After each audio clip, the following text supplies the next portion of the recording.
কি হয়, সমবয়সী সখী হয় বা সখা হয়,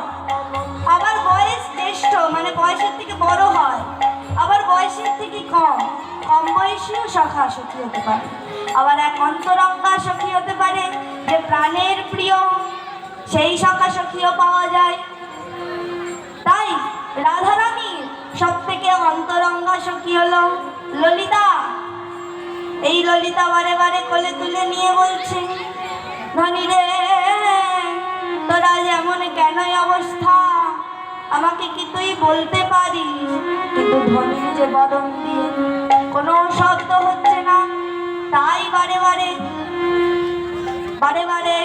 মধুর মধুর কথা বলছে, যে কথাই ভোলানোর চেষ্টা করছে, কিন্তু ধনী তো ভুলবে না। ধনী যে রূপ দেখেছে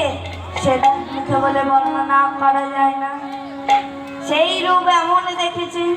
তাই কি হলো, এমন সময় ললিতা কি করলেন, নিজ বাস দিয়া মুছায়ে মুছায়ে, নিজ বাস দিয়া মুছায়ে মুছায়ে, নিজ বাস দিয়া মুছায়ে মুছায়ে, বললেন মধুর বাণী গো, নিজ বাস দিয়া মুছায়ে মুছায়ে মধুর মধুর বাণী, নিজ বাস দিয়া মুছায়ে মুছায়ে বললেন মধুর বাণী,